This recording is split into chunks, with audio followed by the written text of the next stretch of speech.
त्याला केलंच पाहिजे. आला का नाही कर्म? भगवद्गीतेचे जे 5 विषय त्यातलाही विषय येतात का नाही येतात? हा, कर्म सांगत आहेत का नाही भगवान? तेच गोष्टी सांगत आहेत. आणि कसं करायचं? श्री विष्णु के लिए यज्ञ रूप में कर्म करना चाहिए, अन्यथा कर्म के द्वारा इस भौतिक जगत में बंधन उत्पन्न होता है. कुठलं बंधन? आपण दुपारी आपण पाहिलं, कुठलं बंधन कर्माद्वारे उत्पन्न होतं? पुण्य आणि पाप. कर्म कुठले करतो आपण? कर्माचे किती प्रकार आहेत? कुठले? कर्म, अकर्म, विकर्म आहे ना. तर कर्म आणि विकर्म, कर्म आपल्याला पुण्य म्हणजे सकाम कर्म पुण्यामध्ये अडकवतो आणि विकर्म म्हणजे पाप कर्म आपल्याला पापामध्ये. कर्म कुठलं करायचं? अकर्म म्हणजे कुठला? श्री विष्णु के लिए यज्ञ रूप में कर्म करना चाहिए. तर भगवान त्याला सांगत आहे की बंधनाचं कारण आहे जर आपण विष्णूसाठी म्हणजे अकर्म नाही केलं, म्हणजे पुण्य आणि पाप याच्याही पलीकडे जायला सांगितले. पुण्य केलं तरी भोगायला लागला, पाप केलं तरी भोगायला लागला. मग कसं कर्म करायचे? अकर्म म्हणजे कृष्ण भावनावाले कर्म, म्हणजे जे काही मी करणार ते सर्व त्याचं फळ कोण मालक आहे? कोण मालक आहे? आता है कुंती पुत्र उनकी प्रसन्नता के लिए अपने नियत कर्म करो, इस तरह तुम बंधन से सदा मुक्त रहोगे. आणि मग पुढे सांगतात की का केलं पाहिजे असं. आता हे आपल्या सर्वांसाठी आपण इथं येतो, आपल्याला लोक काय म्हणतात? तुम्ही चांगल्या मार्गाला लागलाय, तुम्ही कोण आहात? भक्त आहात. हा, म्हणतात का नाही? माऊली पण म्हणतात असतील, हा, गुरुजी म्हणत असतील, प्रभूजी म्हणत असतील, है ना. वेगवेगळ्या उपाध्या मिळतात आपल्याला, कारण भक्ती मार्गामध्ये आहे. बाबा तिलक आहे, कंठीमाळा घातलेली आहे, सगळं आहे. आता ही वेशभूषा पाहिल्यानंतर लोकांची इच्छा काय असते? आपल्याकडून अपेक्षा काय असते? आपण चांगलंच वागलं पाहिजे, आपल्याकडून दुष्कृत्य झालं नाही पाहिजे. का? कारण यद आचरती श्रेष्ठस्त, महान पुरुष जो आचरण करता है सामान्य व्यक्ति उसी का अनुसरण करते हैं. आपले रोल मॉडेल कोण असतात? जे स्टार्स आहेत. आजकाल रोल मॉडेल वेगळे स्टार्स आहेत. पिक्चर मध्ये हिरो हिरोईनला आपण स्टार बनवून ठेवले, म्हणून त्यांनी पूर्वी हॉलिवूड मध्ये एक हिरो होता आणि त्याच्या प्रत्येक पिक्चर मध्ये त्याच्या पोटाच्या खाली तर सिगरेट लोक काढायची आणि लोकांना वाटायला तो रोल मॉडेल आहे. आणि सगळी तरुण पिढी सिगरेट ओढायला लागली. त्यानंतर अमाप प्रमाणात सिगरेट ओढायला सुरुवात केली लोकांनी, प्रचंड. म्हणून तंबाखू, गुटखा याच्या जाहिरातीसाठी ते रोल मॉडेल घेतात. त्यांना विचारा तुम्ही काय करतात? ते खात पण नाही व्यक्तिगत जीवनामध्ये, पण तिथं दाखवतात दाणे दाणे में केशर का दाम. खाव केशर. आता केशर आहे त्यामध्ये आणि पाकिट लिहिलं असतं इंजुरियस टू हेल्थ. कुठं सामान्य आहे? काय आहे का त्यामध्ये तालमेल? म्हणून आपल्याकडून ज्या वेळेला आपण या जीवनामध्ये येतो, चांगल्या पदावर असतो, एक सुसंस्कृत व्यक्ती म्हणून लोकांसमोर आपलं प्रदर्शन करत असतो. अहो, आपल्या घरामध्ये आपण एक चांगले पिता म्हणून पाहिजे. येता आपल्या मुलांसाठी आपण कोण श्रेष्ठ व्यक्ती आहे का नाही? आपले आई वडील आपल्यासाठी श्रेष्ठ व्यक्ती आहेत का नाही? माझे वडील उद्या जर सिगरेट फुकत असतील म्हणतील ते सिगरेट पिणं चुकीचं आहे, बाळा तू पिऊ नको, मी ऐकेन का कधी? पप्पा तुम्ही पिताय म्हणा, कसं वाईट असू शकतं? पहा, तंबाखू खाणारे व्यक्तींची सर्व मुलं तंबाखू खाणारे बनतातच. 8 वर्ष झाली की मायाला सुरुवात करतात. का? यदा आचरती श्रेष्ठ. माझ्या वडिलांनी कसं केले, मी पण तसंच करणार. आपण जर म्हणलं की तू जप कर आणि तरी आपण पाहिलं की मी जपच करत नाही, मुलं जप करतील का? तुम्ही करत नाही. म्हणून आपण आदर्श घालून दिलं पाहिजे. यद आदर्शी श्रेष्ठ. महापुरुष जो जो आचरण करता है सामान्य व्यक्ति उसी का अनुसरण करते हैं.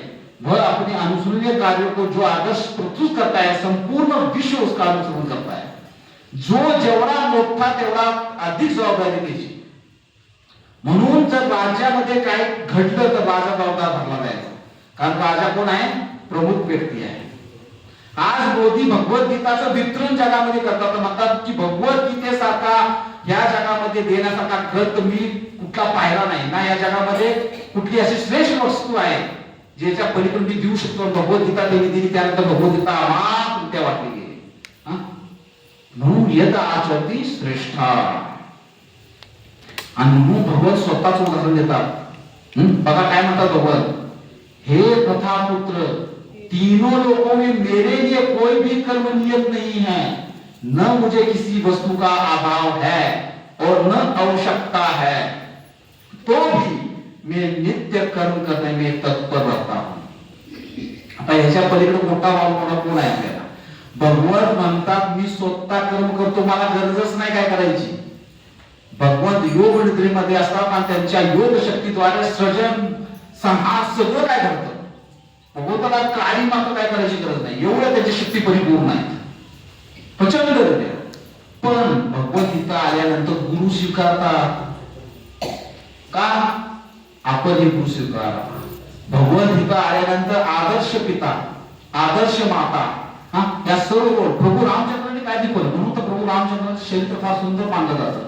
एक आदर्श राजा कसा असावा, एक आदर्श पिता, एक आदर्श पुत्र, एक आदर्श पती, ही सर्व रोल मॉडेल प्रभू रामचंद्रांनी प्रस्तुत केली. यद आचरती श्रेष्ठ. कारण की श्रेष्ठ व्यक्ती जसे आचरण करतात तसे सामान्य जन करतात. म्हणून आपली पण जबाबदारी वाढते. कारण आपण कुठंतरी आपल्या घरामध्ये श्रेष्ठ आहे, आपल्यावर निर्भर असणाऱ्या व्यक्तीसाठी आपण श्रेष्ठ आहे. आपण डॉक्टर आहे, आपल्या पेशंटसाठी आपण श्रेष्ठ आहे. आपण कुठं ना कुठं तरी जीवनाच्या कुठल्या तरी भागामध्ये श्रेष्ठ आहोत, आहे का नाही? आणि आपल्या खाली कुणीतरी आहे, त्या लोकांना आदर्श देण्यासाठी हे आवश्यक आहे. आता हे अर्जुन, अपने सारे कार्य को मुझ पे समर्पित करके मेरे पूर्ण ज्ञान से युक्त होकर लाभ की आकांक्षा से रहित, स्वामित्व की इस किसी दावे के बिना तथा आलस्य से रहित होकर युद्ध करो. म्हणजे कर्म करा. काय सांगितलं? सर्व काय माझ्यावर सुटू दे, मला समर्पित कर, स्वामित्वाची भावना सोडून टाक आणि कुठला दावा करू नको, आलस्य पण करू नको. काही लोक काय म्हणतात, कर्म करायचंच नाही, काहीच करायचं नाही, जाऊ दे, शिवून बसतात. तर तसं पण नाही. आलस्य से रहित होके कर्म कर.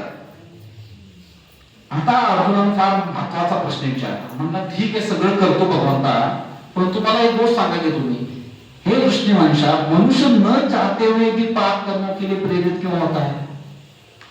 ऐसा लगता है कि उसे बलपूर्वक उनमें लगाया जा रहा है.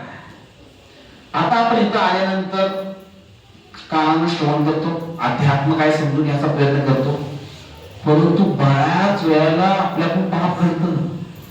अजून तो प्रश्न विचारतो की बलपूर्वक असं वाटतं की मला हे करायचं नाही, हे दुष्कर्म आहे, नाही केलं पाहिजे असं, परंतु बलपूर्वक माझ्याकडून केलं जातं. असं का होतं? आलाय का अनुभव सगळ्यांना? आपल्याला ऐकतो की खोटं बोलायचं नाही, पण बोललं जातं का नाही? कुठला पाप कर्म आपल्याकडून घडत राहतो. एवढं आपण सगळं श्रवण करून, साधना करून, चिंतन करून, मग ह्याचं कारण काय आहे? का व्यक्ती बलपूर्वक ह्याच्यामध्ये राहतात? भगवत सांगतात काय कारण आहे. भगवान म्हणतात कामेश क्रोधेश रजोगुण समुद्वा महाशेर महापापम विद्येम वेरिनम. भगवान ने कहा है अर्जुन, इसका कारण रजोगुण के संपर्क से उत्पन्न काम है जो बाद में क्रोध का रूप धारण करता है और इस संसार का सर्वभक्षी पापी शत्रु है. तर भगवंताने अर्जुनाला सांगितलं इसका कारण रजोगुण के संपर्क से उत्पन्न काम आहे. काय आहे? आपण 3 गुण पाहिले, बघितले का प्रकृतीमध्ये? कुठले? सत्व, रज आणि तमोगुण. तर त्यामध्ये जे काम आहे म्हणजे वासना आहे ती कुणाच्यामुळे उत्पन्न होते? रजोगुणमुळे. तर हे जो काम आहे किंवा वासना आहे किंवा आपली स्वतःची इंद्रियतृप्ती करायची इच्छा आहे, ह्याच्यामुळे पुढे काय होतं? क्रोध. ध्यायतो विषय पुस्तकामध्ये आपण पाहिलं. आणि हे 2 लोक आहेत, कोण? काम आणि क्रोध. या जगातील सर्व भक्षी पापी शत्रू आहेत. ह्याच्यामुळे आपण बलपूर्वक काय करतो? पाप करायला प्रेरित होतो. कुणामुळे? काम आणि क्रोध. पहिला काम येतो आणि तो अतृप्त राहिल्यामुळे क्रोध येतो. काम म्हणजे काय? भोग घेण्याची इच्छा. आणि म्हणून भगवान म्हणतात इसलिए हे भरतवंशी में श्रेष्ठ अर्जुन प्रारंभ में ही इंद्रियों को वश में करके इस बात का महान प्रतीक काम का दमन करो और ज्ञान तथा आत्म साक्षात्कार के इस विनाश कथा का वध करो. तर सुरुवातीला अगदी प्रारंभापासूनच आपण इंद्रिय निग्रह केलं पाहिजे. काय केलं पाहिजे? इंद्रिय निग्रह कसं करणार हो? कसं करणार? इंद्रियांना निग्रह करायचं म्हणजे काय? इंद्रियांना कंट्रोल मध्ये करायचं. सुरुवात कशी होती? खाण्यापासून घेऊ उदाहरण. इंद्रिय निग्रहासाठी खाण्यावर नियंत्रण करण्यासाठी उपवास आहे. काय? व्रत आहे. निर्जल एकादशी करा. त्या दिवशी इंद्रिय निग्रह झाला का? नाही दिलं त्या इंद्रियाला काय फिडिंग द्यायचं नाही. इंद्रियाला निग्रह करणे म्हणजे काय? त्याला ते जी विषय वस्तू द्यायची नाही. डोळे काय मागतात, कान काय मागतोय याच्यावर विचार करायचा. हा, त्याला काय पाहिजे ते द्यायचं आहे. त्याला म्हणतात इंद्रिय निग्रह. मग कसं केलं पाहिजे? जेव्हा आपल्याला समजतं तेव्हापासूनच याच्यावर आपण निग्रह करायला सुरुवात केलं पाहिजे. आता भगवान कर्मेंद्रिय बघा, आता फार सुंदर. कर्मेंद्र से जड. आता कसं करायचं हे कसं समजून घ्यायचं? मी करू शकतो का? तर या श्लोक मध्ये फार सुंदर ते सांगितले. कर्मेंद्रिय जड पदार्थ की अपेक्षा श्रेष्ठ है. जड पदार्थ म्हणजे काय? भोग वस्तू. आता इथं लाडू, जिलेबी, रसगुल्ले ठेवलेले आहेत, ते काय आहे? जड पदार्थ आहेत का नाही? आणि माझं कर्मेंद्रिय कुठलं पाहते ते ना? डोळे. आता डोळे श्रेष्ठ आहेत का ते स्विच श्रेष्ठ आहे? डोळे म्हणजे कर्म इंद्रिय जड पदार्थापेक्षा श्रेष्ठ आहे. मन इंद्रियों से बढ़कर है. इंद्रियांचा स्वामी कोण आहे? 5 इंद्रियाला कंट्रोल करणारा मन आहे. मनाद्वारे इंद्रिय संचलित होतात. आता माझ्या कान नाक डोळ्यापेक्षा कोण श्रेष्ठ आहे? मन श्रेष्ठ आहे. आणि बुद्धी मन से भी उच्च आहे. आता मनाच्या वर कोण तारा आहे? बुद्धी. कारण बुद्धी त्याच्यापेक्षा श्रेष्ठ आहे. और वह आत्मा बुद्धी से बढ़कर है. म्हणजे तो रथ आठवला का? आठवला रथ? तर हे रथाचं उदाहरण इथं आलेलं आहे. म्हणजे सर्वश्रेष्ठ व्यक्ती कोण आहे? आत्मा आहे.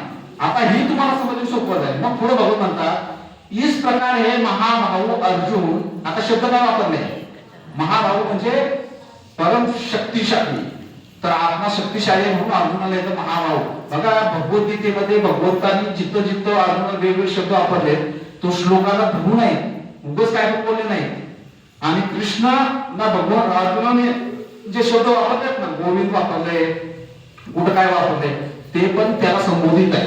तर बघा इस प्रकार हे महाभाव अपने आप को भौतिक इंद्रियों मन तथा बुद्धि से परे जानकर और मन को सावधान आध्यात्मिक बुद्धि कृष्ण में स्थिर करके आध्यात्मिक शक्ति द्वारा इस काम रूपी दुर्जय म्हणजे न जिंकता येणाऱ्या शत्रू विजय करा.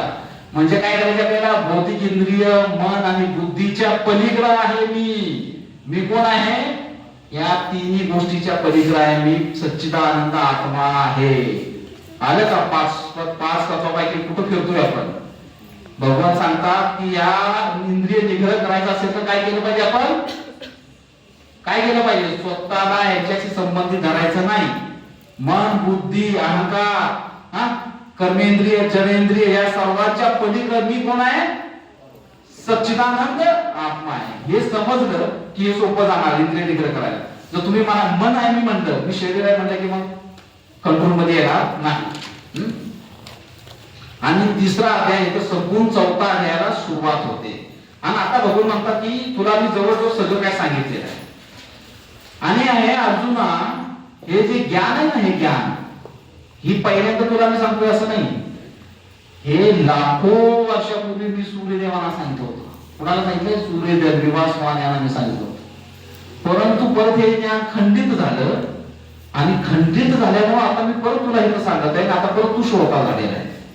म्हणजे भगवद्गीतेचं ज्ञान कुरुक्षेत्रावर प्रथम प्रकट झालं नाही. म्हणून आपण सुरुवातीला पाहिलं भगवद्गीताचं ज्ञान कसं आहे? त्याला व्हॅलिडिटी आहे का? एक्सपायरी डेट आहे का? पहिले पाहिले का आपण? तर ते तुम्ही कनेक्ट करायचा प्रयत्न करा, मग समजेल. तर भगवद्गीता ही कशी आहे? ऑल टाइम आहे, सगळ्यांसाठी आहे. मग भगवंतांनी जेव्हा सांगितलं की मी हे ज्ञान असं सांगितलं, मग अर्जुनाच्या मनामध्ये एक प्रश्न येतो. काय सांगतो बघा, इस प्रकार हे परम विज्ञान. आता आता इथे एक महत्वाची गोष्ट सांगितलेली है। इस प्रकार यह परम विज्ञान गुरु परंपरा द्वारा प्राप्त किया गया और राजऋषियों ने इसी विधि को इसे समझाया कि तू काल क्रम यह परंपरा छिन्न हो गई, अतः यह विज्ञान यथा रूप में लुप्त हो गया था। तरी ज्ञान कसं आलं होतं भगवान म्हणतात बघा, म्हणजे त्यांनी सूर्यदेव विवस्वांना सांगितलं, त्यांनी त्यांच्या शिष्याला म्हणजे ज्ञान प्राप्तीचा मार्ग काय, गुरु परंपरा असली पाहिजे। मग काळाच्या योगामध्ये ते लुप्त झालं यथारूप, आणि काही वापरले शब्द जसं आहे तसंच तेच पाहिजे होतं। आता हे ऐकल्यानंतर अर्जुन म्हणतो की भगवंत तुम्ही म्हणताय की मी हे ज्ञान लाखो वर्षापूर्वी सांगितलं होतं, कुणाला, सूर्यदेवाला, पण तुम्ही तर आता आलेला आहे ना, 100 वर्षापूर्वी तुमचा जन्म झालाय। कुरुक्षेत्राच्या युद्धभूमीवरती भगवान श्रीकृष्ण 125 वर्षाचे होते। किती वय होतं त्यांचं, 125। तुम्ही आता लाखो वर्षापूर्वी सांगितलं, मला समजलं नाही म्हणले, काय सांगताय तुम्ही, आपण आता आलोय, तुम्ही आता लाखो वर्षापूर्वी कसं सांगितलं। भगवान हसतात म्हणतात तुम्हारे तथा मेरे अनेक जन्म हो चुके, बहुनी किती अनेक जन्म झालेले हो चुके हैं, मुझे तो उनका सबका स्मरण है, किंतु हे परंतु तुम्हें उसका स्मरण नहीं रहा। मला आठवतात, काय आठवते मला, माझे अनेक जन्म, मी प्रत्येक युगामध्ये येतो, काय म्हणतात भगवान, यदा यदा हि धर्मस्य ग्लानिर्भवति भारत अभ्युत्थानम् अधर्मस्य तदात्मानं सृजाम्यहम् परित्राणाय साधूनां विनाशाय च दुष्कृतां धर्म संस्थापनार्थाय संभवामि युगे युगे। तर भगवान म्हणजे अरे मी आणि तू प्रत्येक युगामध्ये येतोय, हे आताच नाही, अनेक जन्म झाली आपली, यदा यदा मी काय येतो, धर्माची पुनर्स्थापना करण्यासाठी, परित्राणाय साधूनां, साधू लोकांना आनंद देण्यासाठी, विनाशाय दुष्कृतां, दुष्टांचा संहार करण्यासाठी, धर्म स्थापनार्थाय, धर्माची स्थापना, संभवामि युगे युगे, प्रत्येक युगामध्ये येतो। मग अर्जुना समजतं की अरे आपण त्या बेडकाप्रमाणे पाहत होतो की एवढंच आहे, म्हणजे आत्मा कसा आहे, अविनाशी आहे। आणि हे सांगितल्यानंतर मग भगवान म्हणतात अरे गोष्ट ऐक, जन्म कर्म च मे दिव्यम यो वेति तत्वता त्यक्त्वा देहम पुनर्जन्मम नेति मामेति सो अर्जुना। हे अर्जुन, जो मेरे आविर्भाव तथा कर्मों की दिव्य प्रकृति को जानता है, वह इस शरीर को छोड़ने पर इस भौतिक संसार में पुनः जन्म नहीं लेता, आहुति मेरे सनातन धाम को पावता है। ज्याला कळालं भगवंताचा जन्म आणि कर्म हे दिव्य आहे, म्हणजे या भौतिक सृष्टीच्या पलीकडचं आहे, भगवत कोण आहे हे त्याला समजलं, तो या भौतिक जगामध्ये येत नाही। आहे का नाही सोपं सगळ्यात। भगवान जन्म न घेण्यासाठी काय करायचे, सोपा मार्ग, भगवंताला समजून घ्यायचं। इथं आपण कशासाठी बसलोय, भगवंताला, गीतेचा सार काय आहे, भगवंताला समजून घ्यायचं आहे। आज जर तुम्हाला भगवंत समजलं तर तिकीट काय झालं, तिकीट वेटिंग लिस्ट वर आहे, कन्फर्म होईल, साधना केली पाहिजे, पण तिकीट निघालं बर का, आरएससी पण नाही, वेटिंग नंतर आरएससी वर मग कन्फर्म होईल। कमीत कमी काउंटरला उभं राहून तिकीट तर घेताय ना तुम्ही, लाईन मध्ये उभे आहे, काउंटर उभा तिकीट द्यायला बसले सगळ्यांना, तर देत आहे, तर आपलं तिकीट जन्म कर्मच मे दिव्यम फक्त इथं उभं राहिल्यामुळे हातामध्ये आलेलं आहे। म्हणून बघा पुढचा श्लोक फार महत्वाचा आहे। भगवान म्हणतात ये यथामाम प्रपदन्ते तास्ते भजाम्यहम्, कि जो जिस भाव से मेरी शरण ग्रहण करता है उसी के रूप में उसे फल देता हूं। म्हणून तिकीट कन्फर्म नाही, आपण जेवढी शरणागती घेतली तेवढेच भगवान संरक्षण देतात। 10% शरणागत असतो 10% मिळणार, किती, 50% वाल्यांना 50%, 100% वाल्यांना 100%। शरणागत म्हणजे काय, सर्वस्व सोडणार, सर्व काय भगवंताच्या चरणावर समर्पित करणार आहे का, सगळ्यांची तयारी अशी, किती जणांची तयारी आहे। नामदेव होते ना, नामदेव, त्यांच्या घराला आग लागली, काय लागली, आग लागली. नामदेव काय पाहायचे सगळं, कुणाला पाहायचे सगळीकडे? कुत्र्याचं बी उदाहरण दिलं, भूताचं दिलं, कुणाला पाहायचे? भगवंतालाच पाहिजे. अग्नीला पण म्हणजे भगवंतच आहेत. खाऊ द्या म्हणजे ते रात्र लोक सामान करायचे, नामदेवात टाकायचे, खाऊ द्या. अरे म्हणजे नाण्याला वेळ लागले का, आम्ही तू सामान वाचू, तू काय टाकतो म्हणजे भगवंत अग्नीच्या रूपामध्ये, खाऊ द्या त्यांना. आणि सगळे फळ टाकायला लागले. मग काळजी कुणाला? भगवंताना. भगवंताने येऊन त्यांचं घर बांधून दिलेलं आहे, स्वतः येऊन. म्हणून ये यथा माम प्रपदन्ते. आपण हात वर केला, पण आपण उद्या संसारावर काडी लावायला तयार आहे का? कृष्ण आहेत म्हणून देतील. कृष्ण आहे माझा हरी दिन खटल्यावर नाही. म्हणून ज्या टाकी म्हणून टक्केवारी वाढवा, वेटिंग करून कन्फर्म होणार तिकीट. तिकीट तर मिळालं नाही इथं बसल्यामुळं. मिळालं की तिकीट सगळ्यांना मिळाले, पण कन्फर्म करायचे. वेटिंग लिस्टवर आहे. आता वेटिंग पिरियड किती तुम्ही ठरवायचे. 1 वर्ष, 2 वर्ष, 50 वर्ष, 100 वर्ष, 1 जन्म, 10 जन्म, 1000 जन्म, कोटी जन्म. कुणी ठरवायचं? तिकीट हातात आहे बघा, खिशामध्ये तिकीट कायम राहणार. आणि हे तिकीट असं आहे की जन्म जन्मांतर येतच राहणार आहे बरोबर. असं नाही की तिकीट कुठंतरी निघून जाणार, तिकीट कायम राहणार आहे, तेच आपल्यावर येणार. पण कन्फर्मचा शिक्का कधी पडणार? ये यथा माम प्रपदन्ते. ज्याप्रमाणे जो शरण येईल त्याला भगवंत त्या वेळेला 100% शरणागत, ज्या शरणाला होणार त्या शरणाला भगवंत आम्हाला काय हरी बोल. आम्हाला भगवंत सांगतात की या सृष्टीची वर्णी 4 प्रकारची लोक आहेत. किती? चतुर्वर्णमया सृष्टी गुणकर्म विभागाश. आता इथं फार मोठा गोंधळ असतो त्याच्यावरून. वर्ण आणि आश्रम भगवंतांनी दिले. किती वर्ण आहेत? कुठले कुठले? ब्राह्मण, क्षत्रिय, वैश्य, शूद्र. आता ही जी सृष्टी भगवंतांनी निर्माण केली, ब्राह्मण कोण आहे? सांगितलंय. ब्राह्मणाच्या घरी जन्म घेणारा ब्राह्मण नाही. आलं का लक्षात? क्षत्रियाच्या घरी जन्म घेणारा क्षत्रिय नाही. शूद्राच्या घरी जन्म घेणारा शूद्र नाही. कारण जन्मावरून नाही ठरत, गुणकर्म. एक ब्राह्मण जर मांसाहार करत असेल, नशापान करत असेल, ब्राह्मणाच्या घरी जन्म घेऊन तो ब्राह्मणच नाही, तो शूद्र आहे. कारण नशापान मांसाहार करणारा व्यक्ती शूद्र श्रेणीमध्ये जातो. आलं लक्षात? गुण कर्म कशाद्वारे विभाजित होते? हे गुणकर्म. म्हणून जे जातीवरून वाद विवाद होतात ना, नाही त्यांच्यासाठी फार महत्वाचं आहे की तुमची जात कुठली किंवा तुमचं हे कुठलं, गुणकर्म. आणि प्रत्येक गोष्टीला महत्व आहे बरं. असं नाही की ब्राह्मण सर्वश्रेष्ठ आहे आणि शूद्र काहीच नाही आणि वैश्य काय नाही.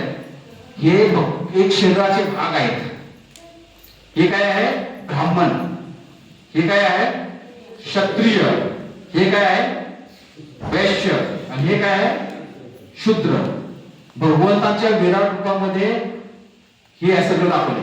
जर डोकं नसेल चालेल का? मग डोकं आहे, हात नाही, शक्ती नाही, चालेल का? म्हणजे क्षत्रिय नाही.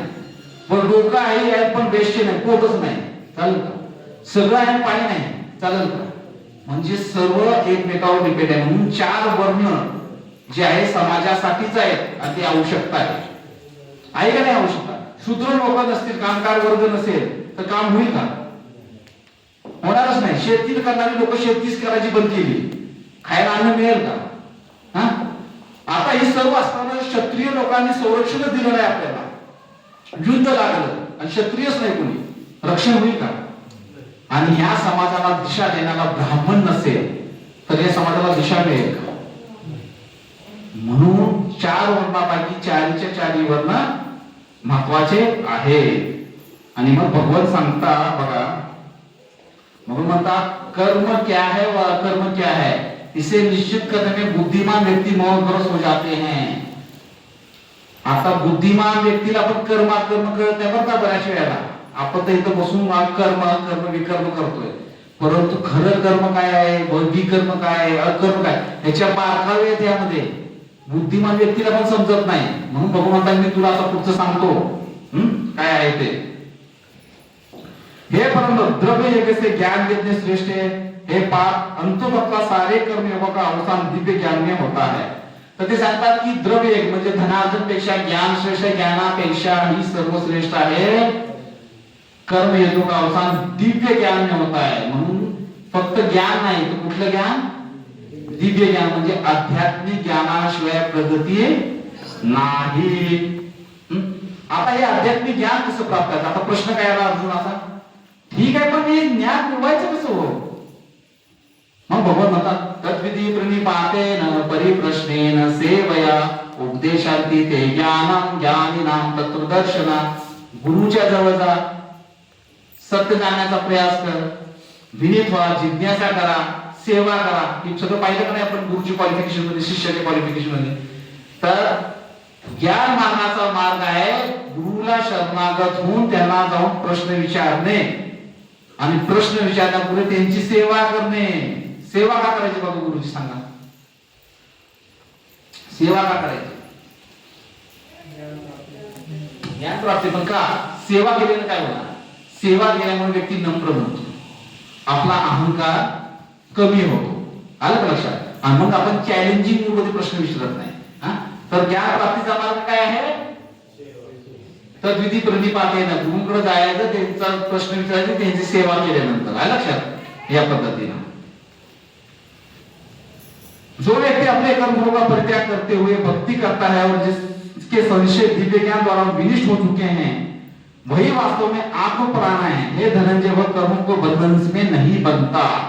तर ज्यांना हे दिव्य ज्ञान प्राप्त केले त्याला कर्मबंधन बांधत नाही. अतएव तुम्हारे हृदय में अज्ञान के कारण जो संशय उठे उन्हें ज्ञान रूपी शस्त्र से काट डालो. कुठल्या शस्त्राद्वारे, ज्ञान रूपी. जे ज्ञान कोण देणार आपल्याला, गुरु देणार. एवढं सांगून भगवान थांबतात. आणि आता कर्म अकर्म विकर्म मधला अकर्म सांगत आहे. कर्मयोग 5वा अध्याय कशावर अवलंबून आहे, कृष्ण भावना भावित कर्म. कुठलं म्हणजे कुठलं कर्म, अकर्म. आता अर्जुन म्हणतो हे कृष्ण तुम्ही मला पहिलं कर्म सांगितलं, त्यानंतर कर्माचा त्याग सांगितला. अरे मी करायचं काय, भक्तिपूर्वक कर्म करणे का आदेश देते. आता तुम्ही मला सांगा की निश्चित मी काय करू, कर्म करू, कर्मपणाचा त्याग करू का भक्तिपूर्वक कर्म करू. गोंधळ आहे ना. मग या 5व्या अध्यायामध्ये भगवान सांगतात अर्जुन अजूनही गोंधळलेला आहे की काय चांगलं आहे, कर्माचा त्याग, भक्तिपूर्ण कर्म, काय चांगलं आहे यामध्ये. आणि मग भगवान सांगतात कि भक्ति में लगे बिना केवल समस्त कर्मों का परित्याग करने से कोई सुख नहीं मिलता. कर्म पेक्षा काय श्रेष्ठ आहे, कर्म फळाचा त्याग म्हणजे आसक्ती ठेवायची नाही. परंतु जर भक्ती केली नाही, भक्ती मध्ये केले नाही तर याचा काय उपयोग होत नाही. परंतु भक्ती में लगा हुआ विचारा व्यक्ति शीघ्र ही परमेश्वर को प्राप्त करता है. म्हणजे कर्म योगापेक्षा कुठला योग श्रेष्ठ आहे, भक्ती योग. आणि हे आपण कसं जाणायचं, भगवान म्हणतात की भोगता आराम घेते तसा. म्हणून तू सर्व काय जे आहे ते मला समर्पित कर. काय कर, मला दे, कारण मी तुमचा हितेशी आहे. तर आपण भगवान या ह्याच्यामध्ये पाहिलं. 6वा अध्याय काय आहे, ध्यान योग. आता अर्जुनाला भगवान ध्यान योगाकडे घेऊन चाललेले आहे, गुड योग आहे. तर यामध्ये भगवान सांगत आहे की कशा प्रकारे आपण ध्यान धारणा करायची आहे. हे पांडुपुत्र जिसे संन्यास कहते हैं उसे तुम योग अर्थात परमात्मा से युक्त होना जानो, क्योंकि इंद्रिय के लिए इच्छा को त्याग किए बिना कोई भी योगी नहीं हो सकता. संन्यासी म्हणजे काय, संन्यास धर्म सर्वश्रेष्ठ मानला गेला आश्रम मध्ये ना. संन्यास म्हणजे वैरागी व्यक्ती, कुठला, विरक्त व्यक्ती. आता खरा संन्यासी कोण आहे सांगतात, एक गृहस्थ पण खरा संन्यासी असू शकतो. ज्याच्या मनामध्ये वैराग्य आहे, म्हणजे या भौतिक गोष्टीबद्दल अनासक्त आहे, तो खरा संन्यासी आहे. खरा संन्यासी कोण आहे, ज्याच्यामध्ये वैराग्य आहे. म्हणून भक्त जो आहे तो खरा वैरागी बनतो. इंद्रतृप्तीची इच्छा ज्याच्यामध्ये नाही तो खरा योगी आहे, वैरागी आहे. आणि म्हणून अष्टांग योग जे आहे ते सांगत आहेत की ही लोक जी आहे अष्टांग योगी वाले काय करतात, ध्यान धारणा करतात आणि ध्यान धारणाद्वारे कर्म इंद्रिय बघा, पहिल्यांदा कर्म इंद्रियांना नियंत्रित करतात, नंतर मनाला नियंत्रित करतात आणि मग आतमध्ये जातात. आत फक्त रे सोपं वाटतं का तुम्हाला? असं असं सांगितलंय. आता यामध्ये घेतलं नाही. पाठमासमध्ये पाठ असं आणि डोक्याच्या अग्रभागाकडे बघायचं, नासिकाच्या अग्रभागाकडे आणि ध्यानात किती वेळ बसू शकतो? ह्याला योग म्हणलेलं आहे. अष्टांग हा झाला आसन, यम नियम. पहिले यम नियम झालं का नाही? तिसरं येतं आसन. मग प्राणायाम म्हणजे प्राणवायू याच्यावर नियंत्रण करणे, मग कुंभक करणे, हे सर्वद्वारे सर्व कुंडलिनी जागृत करण्याचा प्रयत्न करणे. सर्व कुंडलिनी जागृत केल्यानंतर मग ते ठरवतात अशी योगी की मला कसं कधी देह सोडायचे, मला ह्या दिवशी मी हे जग सोडून जाणार. कोणामध्ये शक्ती येते? योगींमध्ये.